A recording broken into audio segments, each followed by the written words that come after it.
settings icon. Then click on Factory. Enter password 3368.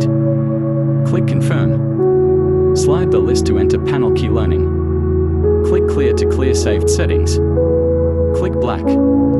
Then click the Power button on the left. Screen to enable black screen sleep function. Click Home. Then click Home button. Click Back. Then click the return arrow. Click Vol Plus. Then click the volume up icon. Click Vol Dash.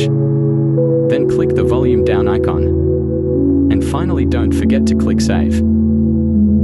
Test sleep function.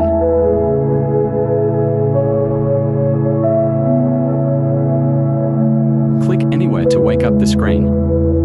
Test the Home button. One click return to the main interface. On any interface. Test return key. Step-by-step return function. Test volume increase button. Test volume reduction button.